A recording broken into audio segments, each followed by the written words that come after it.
Look, Brock Purdy has yet to lose a game in this league, regular or postseason, that he's been able to start and finish.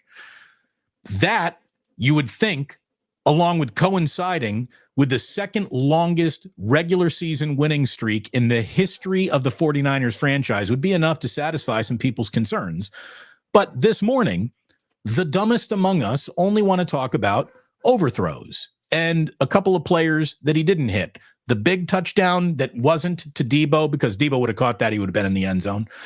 Ayuk had an awful lot of green in front of him. That probably goes for 6.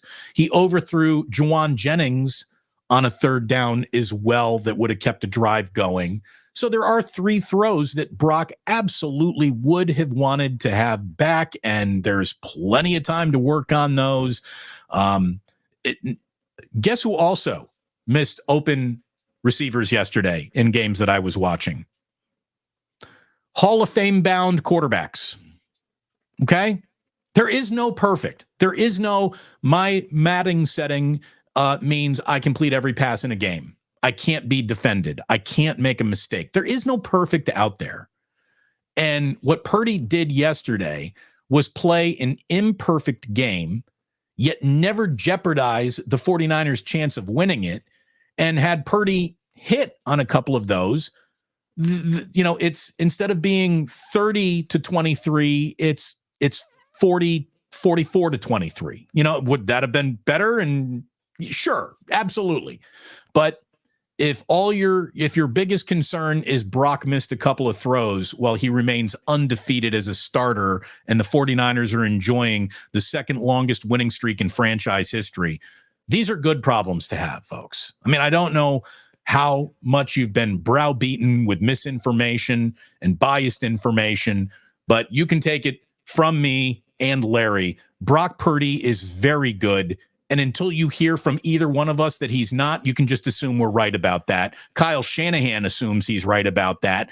Everyone who keeps losing to the 49ers would probably make the argument that he's right about that. The kid has got a little bit of special to him. What he lacks in physical attributes, and he has more of those than anyone wants to give him credit for, he makes up for in just being a winner.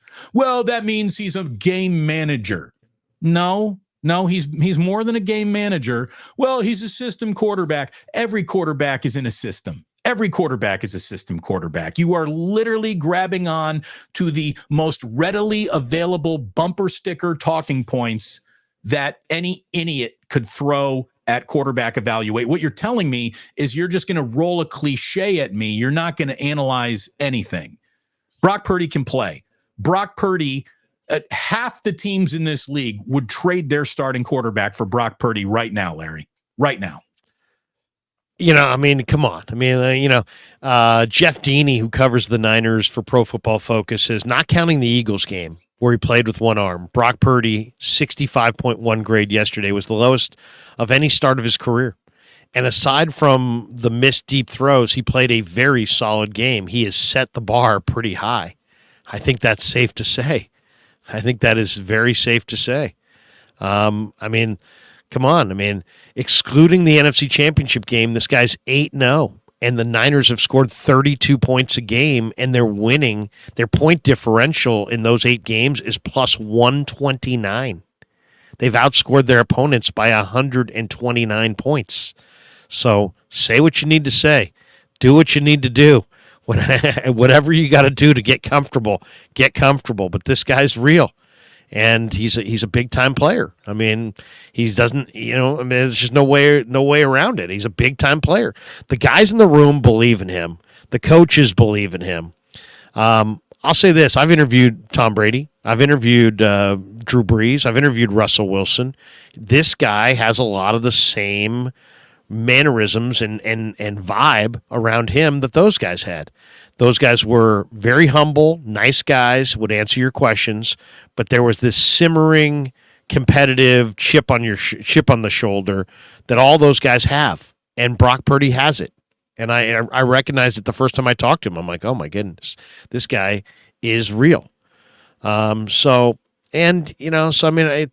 he's a good football player. And then if you heard him in the post game after, in fact, I'm going to share the screen right here and let you guys hear this.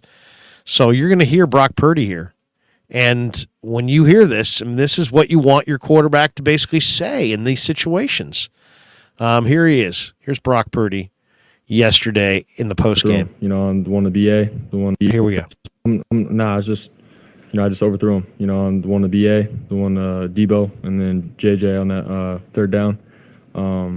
It's just those are on me. I gotta be better. I gotta hit him in stride and not overthrow him. Simple as that. There you go. I mean, he doesn't run from it. They won the game. He took care of the football. He took care of the football in Pittsburgh against a hostile rush.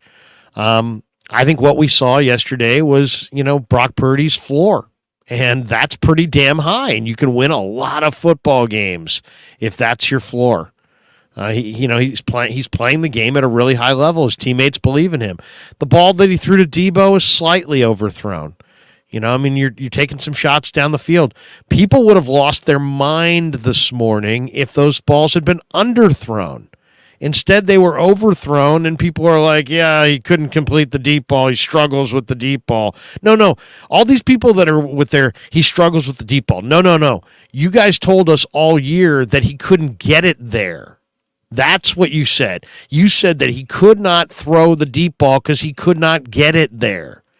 Well, yesterday was a perfect example of that ain't the issue. He can get it there. There's enough arm strength there. These are people who need to keep changing their talking points to invent ways to sound like they might have been right on a topic they're completely wrong about. That's what's going on there. Right.